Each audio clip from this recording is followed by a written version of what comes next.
You are Locked On Bulldogs, your daily podcast on the Georgia Bulldogs. Part of the Locked On Podcast Network, your team every day.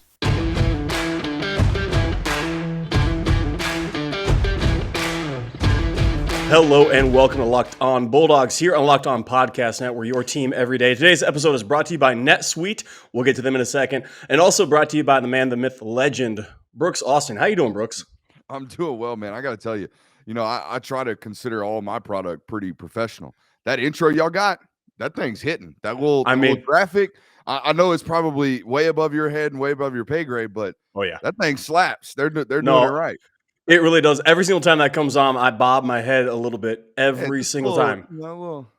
It gets you. It gets you. Yeah. Hey, if you're joining us on YouTube, glad you're here on the channel. Hit that subscribe button. Hit that like button. Put the bell. Comment below. Alabama fan, I know you're still here, so go ahead. Comment all you want. 1980 is still alive. It's still good. Type it all you want. If you're on the podcast audio side, wherever you listen to, subscribe. Share with a friend. Let them know we're here. We brought Brooks on. We're going to let him give a little shout out to what he does. But essentially, we are not gurus or insiders. Daniel and myself are not. But we'll tell you what, Brooks is pretty dang good at what he does. Film breakdown. We'll tell you where to find him in the future. But we brought him on to talk Michigan Wolverine matchup with UGA coming up on December 31st. So big picture, Brooks, I just want to ask this matchup. I got on this podcast yesterday and said, Hutchinson and that other cat that I'm not even going to try to say his name. Adobo, thank you. Scare the tar out of me still to this day. So if you were to give your general feels, a phrase or a word about our matchup with Michigan, what would you say? SpiderMan Meme. Okay. SpiderMan Meme. If you look at so I do two types of scouting. Okay, one type of this scouting, method that I'm going to lay out, pretty much everyone does. The other type of scouting, I think I've kind of, marked out a niche for myself in the market. One of them is called box score scouting, right? You just take a look at the raw data, who they are on paper, size, weight, speed, what they look like on the box score, how often they run it, how often they throw it, how well they run it, how well they throw it, yards per efficiency. We got advanced analytics nowadays that we can take it. And now we got super advanced box score scouting, right? If you box score scout both of these programs for the last 2, 3, 4 years, they are SpiderMan Meme. They are 60% run, 40% pass, 2,400 yards passing through the air every year, 2,400 yards plus rushing on the ground every year. They are a time of possession football team, and they are a control the line of scrimmage on both lines of scrimmage football team. They are SpiderMan Meme. When you box score scout them, they are SpiderMan Meme. Now, when you look at them on tape, stylistically, they do it a little bit differently. They get to the same motives, right? They want to be great in the red zone. They kind of let you have your way in between the 20s defensively. Offensively, they want to be great in the red zone. They want to be efficient in there, and they don't want to turn the football over, right? Not a real high-risk, high-reward football team on either end of the football. They're kind of straight and narrow, kind of boring, honestly. And if you look at it, SpiderMan Meme. You could say a lot of the same things about Georgia over the last 4 or 5 years under Kirby Smart. Stylistically, these two teams are identical. It's fascinating. They do it a lot differently, but we could talk about that as we go through.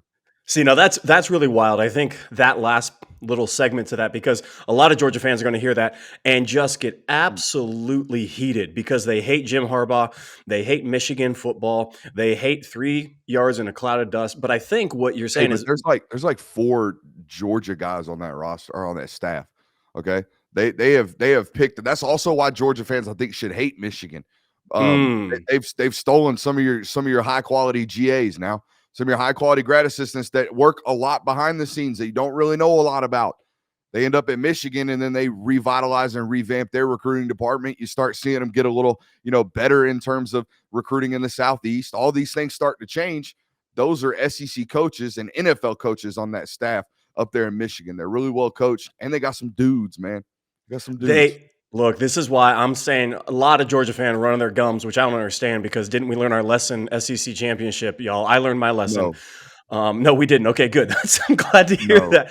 But no, look, this Michigan team got a lot of guys, a lot of talent on both sides of the ball. And yeah, that SpiderMan Meme, I mean, you talk about controlling the game, talk about Kirby Smart, Jim Harbaugh, tough-nosed, disciplined football. I remember when the 49ers went to the Super Bowl.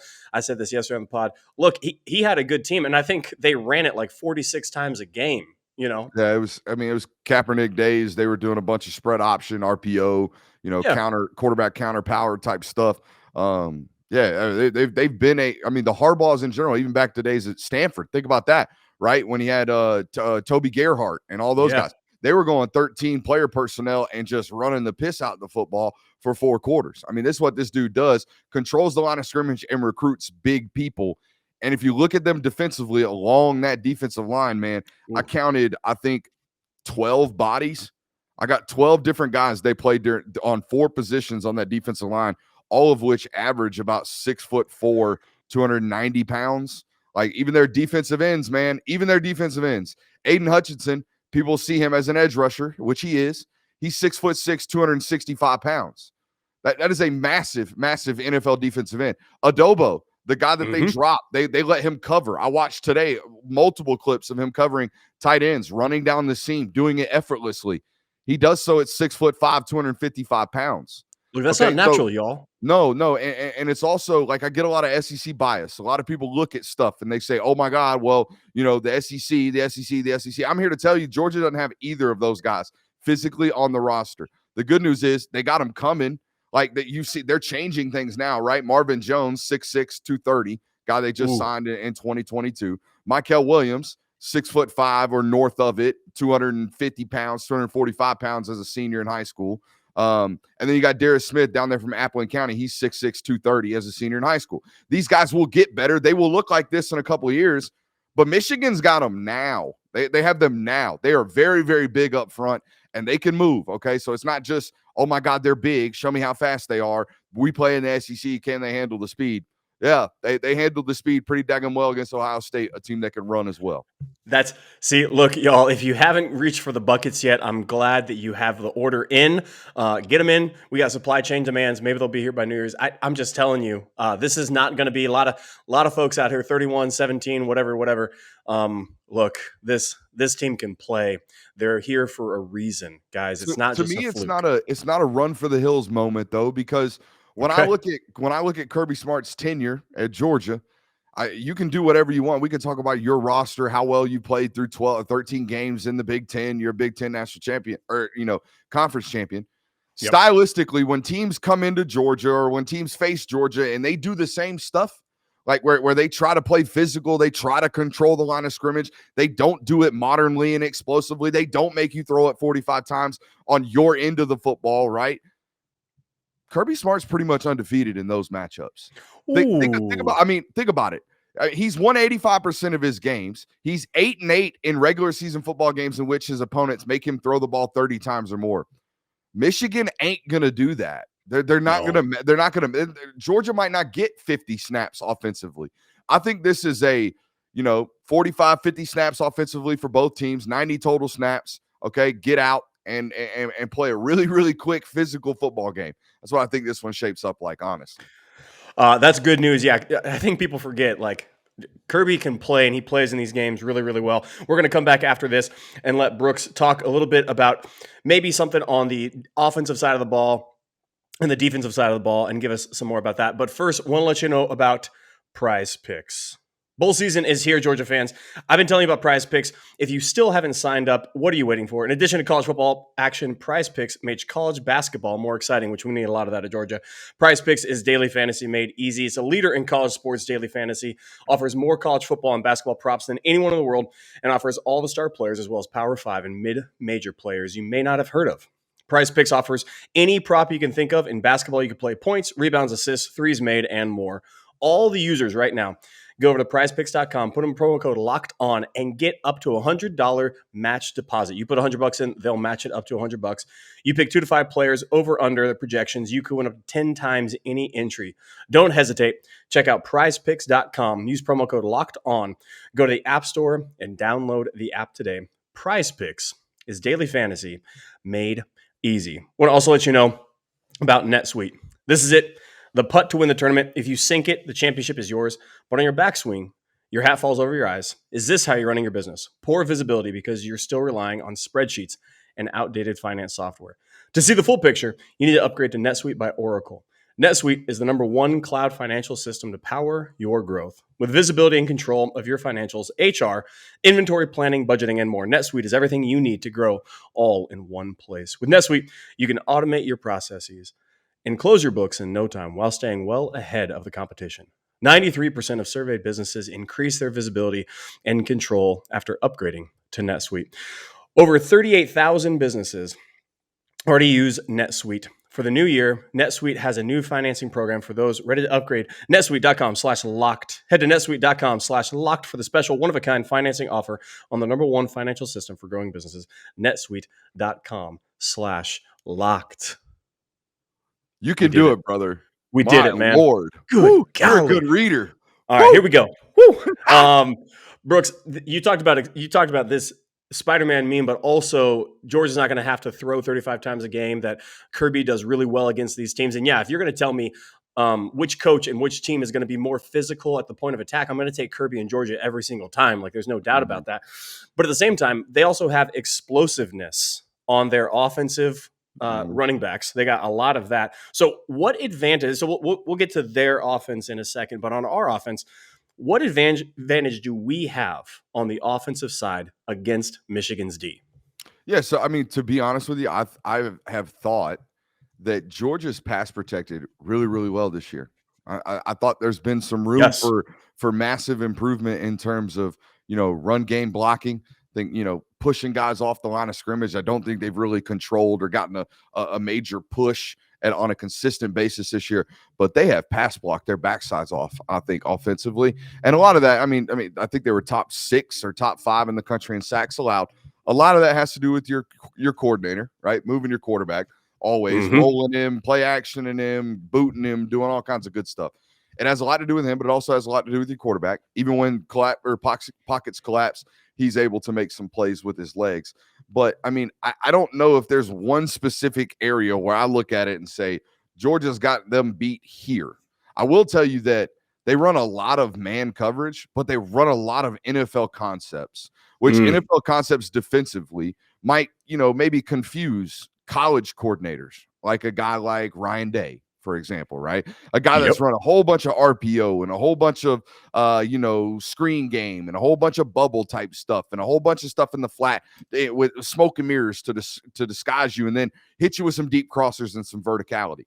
That's not really what Monken does. Monken's offense is designed to beat NFL defenses because that's what he'd been doing for the last 3 or 4 years. So I think when you look at a defensive coordinator like where Michigan comes from, that is a Baltimore Ravens-led coaching staff, which means you're going to get a lot of 2 high safeties, man underneath. Okay. So when you see a pretty consistent range of what they do schematically, I like Monken's odds there. And I always go into matchups like this thinking, okay, if it's coordinator versus coordinator, what do I see? I see a really well-coached football team from Michigan, but they do some pretty basic stuff. Okay. Some stuff that we can kind of line up and know where they're at. We can dictate what they're going to do. We can figure out where it is they're coming from and we can attack that way. I don't necessarily see Michigan being able to do that to Georgia's offense. There's no predictability. There's nothing I can predicate and make you do, right? I just have to rely on my guys being super talented in Michigan, right? If Aiden Hutchinson or Ajobo or Dobo completely wreck this game, then they wrecked this game. They've done that at points this year, okay? But Will Anderson didn't really have that moment. Now, he flashed, okay? He had moments where on 3rd and 2, they needed a big TFL. Boom, he pops, right? But what you can't have is Aiden Hutchinson getting pressures down in, down out. That can't happen. And the other thing is when they do get pressures, when they do get sacks, they cannot be game wreckers. You cannot roll off play action, Stetson Bennett, see Will Anderson, or in this case, Aiden Hutchinson, standing in your grill and then throw across your body for an interception in the red zone. Those things can happen. And if they do, then you're relying on your defense to make consistent stops against an offense that you're already hitting on. They're super explosive. They're super explosive. When you box score scout these guys, something stands out really, really drastically. It's freakishly how much it stands out. And we'll talk about that when we get to their offense. And it talks about explosivity. That's what it is. Yeah. Look, yeah, I know much maligned the rushing attack for Georgia, but you want to talk about the passing attack. Look, it's not on the receivers, it's not on O-line. Guys, they've been doing their job. That offensive line I've been loving all single year when we drop back into that pass pro. I would counter in the sense that I've seen wide receivers bust multiple routes, have problems with depths. I've seen some drops, some critical drops in some certain situations. Saw a busted route from A.D. Mitchell. I saw a busted route from George Pickens the first series of the game when it looked like Stetson on the TV copy, it looked like Stetson forced the football. When you looked at the film copy, George Pickens didn't break the route off sharp enough against the zone coverage he saw. So I see a young receiver group. But then again, there has been some inconsistencies, let's say, at the quarterback position where there's just stretches of the game where there's just not great quarterback play, and you can't have that. No. Oh, good golly. We can spend a whole episode on that. What disadvantages do we have on offense? I do think they have. I mean, they're really, really long at corner. Like they've taken that. I mean, honestly, Clint, this is an SEC football team hanging out up north. That's what they are. Y'all listen to this. I'm dead serious. Look and people. I said this today, and people say, "Well, rosters lie." Talking about heights and weights, dude. You ain't playing corner right now at Michigan. You ain't playing defensive back at Michigan right now if you ain't 6 foot plus. It's an SEC roster. Their nickel 6'1". Their strong safety 6'1", 221. I mean, he's as big as Nakobe Dean playing safety, height, weight wise. You can tell me, oh, they lie on the roster. That's fine. Georgia does too. Because guess who ain't 330 and is about 360? Jordan Davis. Okay. That's right. Guess who ain't 6'2" and is really about 6 foot even? Nakobe Dean. Okay. Everyone fiddles with these numbers. So what it says on the roster might be 95% true. The dudes are still big as hell. Okay, it's an SEC roster. So when I say that they play 2 high safeties and they rely on 6 guys in the box to stop the run, that means they're dropping 5 on every single down into coverage. And a lot of the times, Clint, they're playing man coverage up underneath and 2 single high safeties over the, or two high safeties over the top, which means they're saying, "What's up, baby? Our 6 guys are going to stop you in the run game. We're going to get after you in the pass, and we're going to man you up. And we're going to play 2 safeties over the top, so pick your poison. What are you going to do?" They line up. They play big physical football, man, and 12 out of the 13 teams have absolutely cowered against this defense. Now, see, that's when Georgia was running great on defense before we hit the buzzsaws Alabama. What happened is we did that. We said, hey, we're going to man up. We're going to let our defensive line, we're going to bring some pressure now and then. But, hey, we got some cats that are going to get after it. They're doing the same exact thing. We called it Seattle Seahawk football back in the day of Pete Carroll running those defenses. They just said, we got better players than you, and we're going to out-technique you and outplay you every single down. That's problematic if we can't keep on rhythm with our run game, which we said, hey, we got to get this thing up and cranking, because if they tee off on that, if Hutchinson and Adobe are doing their thing, like I don't like that. I'll tell you this, Clint. They do leave natural bubbles and voids in their defensive front in the run game. They are very, very much so a bend but don't break defense. Okay. Now they do really, really well inside the 20s. Don't get me wrong, but they don't allow a bunch of possessions inside the red zone. They just don't. They might give up a couple first downs and then stall you out at the 40. Because what they're banking on defensively is a havoc play. Very, very similar to Georgia in the years past. Nowadays, Georgia just relies on suffocating, right? Just swallowing a defense and an offense and just holding them until they have no breath left in their body. And they have to punt the football. Well, Michigan kind of banks on, oh, well, you just got sacked on 2nd and 10, so now it's 3rd and 15. Good luck. Or, oh, you thought it would be a good idea to pass on first down play action? Well, Adobo just played the quarterback and sacked you. Now you're 2nd and 20. Okay, so they have a lot of those types of plays that put teams behind situations or in situations where they're not likely to convert. Whereas Georgia just gets you in 3rd and 7 over and over and over again. It says, all right, if you're going to beat us today, you're going to beat us on 3rd and 5, 3rd and 7. That's right. Michigan says you're either going to get a first down or you're going to be in 3rd and 16. Ooh, boom or bust, and I don't necessarily like that. Hey, we're going to come back and we're going to talk about our defense against Michigan's offense, that explosive offense that, again, if you don't think they're explosive because they run the ball 80 times a game, like you're just lying to yourself, we're going to talk about that. But first, we'll let you know about Bet Online. Bet Online has you covered this holiday season with more props, odds, and lines than ever before as football continues its march through the College Bowl season and the Pro Football Playoffs. Bet Online remains your number one spot for all sports actions this season. Head over to the website, use your mobile device to sign up today and receive your 50% welcome bonus on your first deposit. Just use promo code LOCKEDON to receive your bonus. From basketball, football, NHL, boxing, and UFC, right to your favorite Vegas casino games. Don't wait to take advantage of this amazing offer available for 2021 season. Bet Online is the fastest and easiest way to bet all your favorite sports. So don't wait to take advantage of this new amazing offer that's available to you. Bet Online, where the game starts. I want to also let you know about Built Bar. Built Bar is the tastiest protein bar on planet Earth. We've been talking about them forever. They are tasty. I'm telling y'all, they are a candy bar that is a protein bar. How does it work? I don't know. I don't ask look, we're not here. Are you just We're not out scientists. here? We're not scientists. I'm not. That's not my forte. Okay. We're fans and gurus. That fan guru. But Built Bar is the tastiest protein bar. It is high in fiber, low in sugar, high in protein. Has all your favorite flavors from cherry to mint to chocolate to orange chocolate. Get them this holiday season. Head over right now to BuiltBar.com. Put in promo code Locked On and receive 15% off your entire order. That's 15% off your entire order at BuiltBar.com, the tastiest protein bar on planet Earth. Get over there right now. Been telling them forever. If you haven't caught on, you need to. That's BuiltBar.com. All right, Brooks, let's talk about our suffocating defense and how we plan to attack them. What is one advantage that we have on the defensive side of the ball against Michigan's offense? Well, let's talk about Michigan's offense just from a 360-degree view.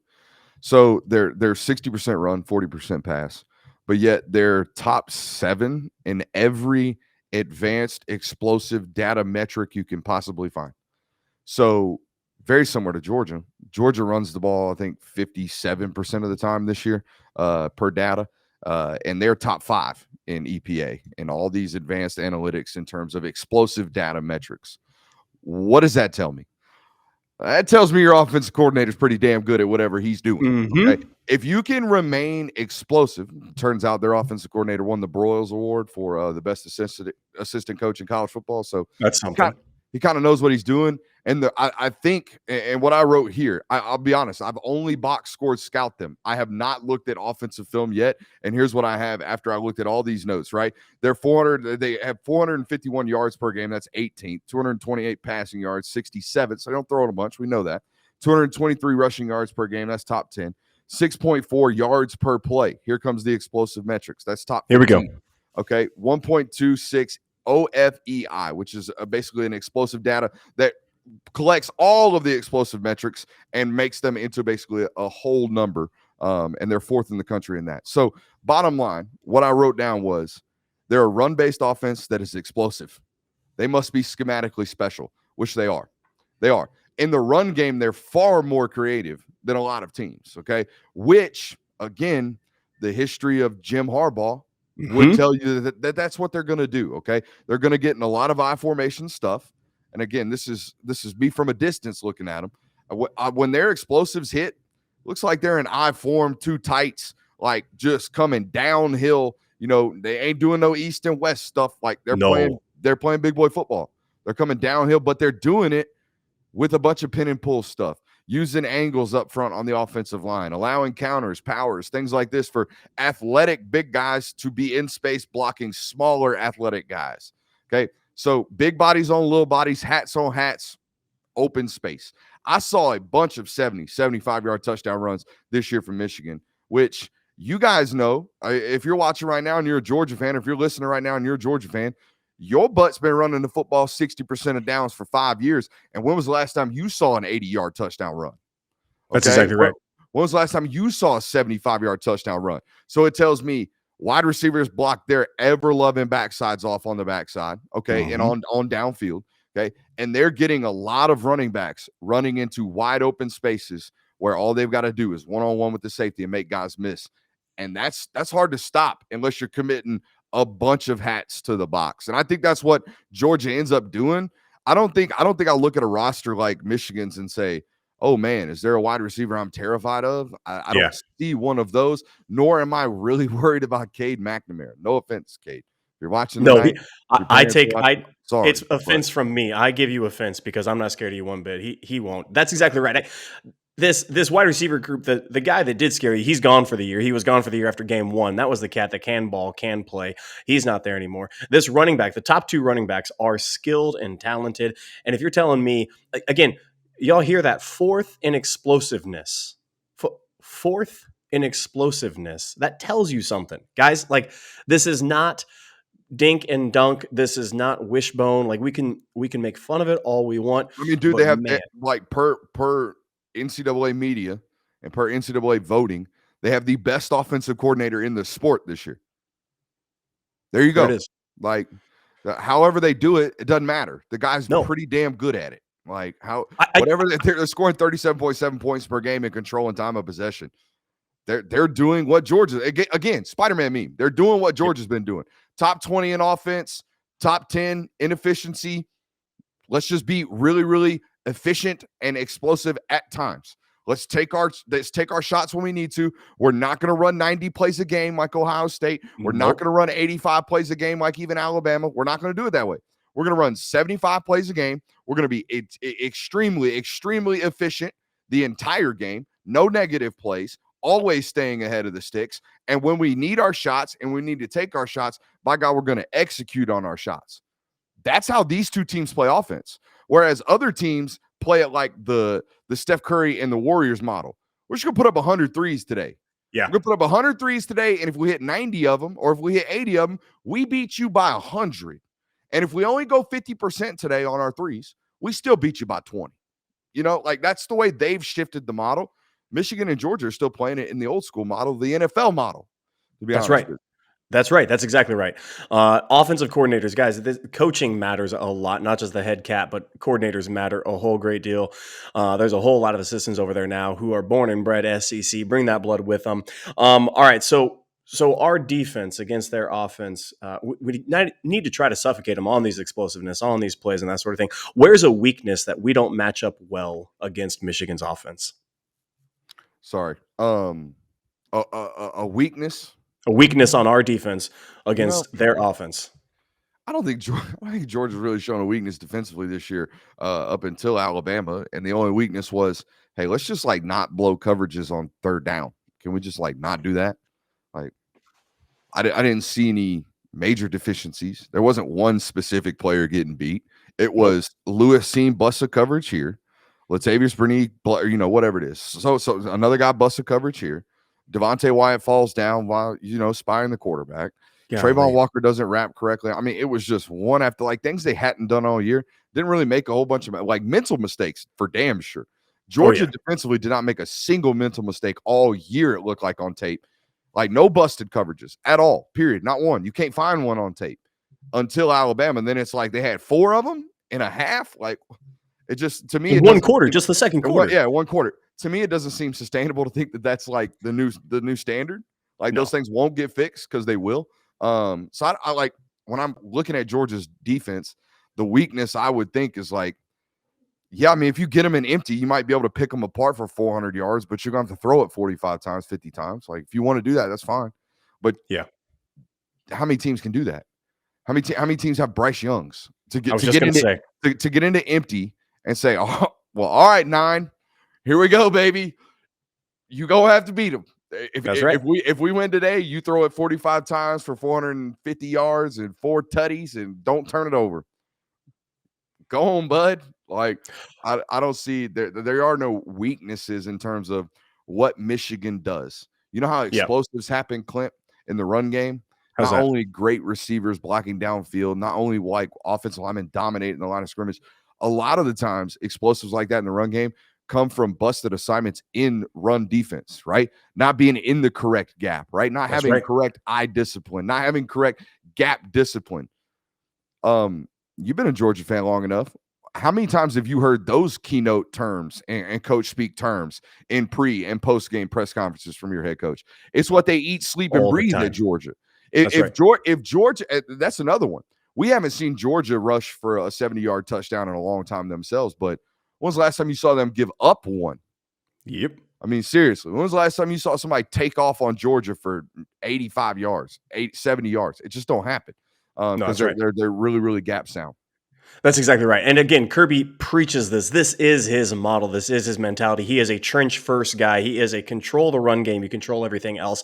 Even if you face somebody like Alabama, if they make them one dimensional, then we can do something else. It's been his mentality. And now we go up against the team that, again, just says, okay, like, I'll run at you, you run at me. We'll play a game of chicken and see which one of us does this. That's exactly what's happening. Brooks, tell the people where they can find you, your Twitter and all your video, your film breakdown. Where can the people find you? Yeah, you can check me out on Twitter at BrooksAustinSI. You can check out all of our articles on dogsdaily.com. We're actually about to release one right now that JT Daniels has tested positive for COVID. There it is. And sorry to drop that bomb on you here. No, look, y'all. QB controversy. If you've noticed, I've been hella preoccupied. I've been over here like looking at phones, 3 different screens. It's just. We talked about it pre-show. It's every day, man. It's like this man's grinding. Like, stay locked in all the time. Stay locked on all the time. There you go. But no, you can check me out at BrooksAustinSI. Anything I ever do is on Twitter over there, and whatever. I appreciate you for having me, Clint. Oh yeah, absolutely, guys. Go find him. And of course, Patreon.com. Whatever. I was just gonna say Patreon.com. If you want to be there, I don't like to shove my subscription model everywhere. I shove it all over the place on Twitter because it is great content. But if you like film breakdowns, if you like the quote-unquote guru stuff like these guys talk about, It's all over there. The inside information. This JT Daniels story that we're about to put out on SI.com, it was on Patreon 5 hours ago. So that's right. Like that's how those things work over there. That is my Inside Intel premium subscription model. It's my football OnlyFans, baby. So come break down some X's and O's. Look, y'all, breakdown X and O's. You will see him literally break down film with. It's like I'm back in college, back with the clicker, back Ain't it with fun? It's so much fun. I got to tell you, it got me so geared up after watching that. I just wanted to have that clicker back in my hand, get on the whiteboard. Go check him out. He gave it all. Hey, thanks for joining us. This is Locked On Bulldogs here on the Locked On Podcast Network. Your team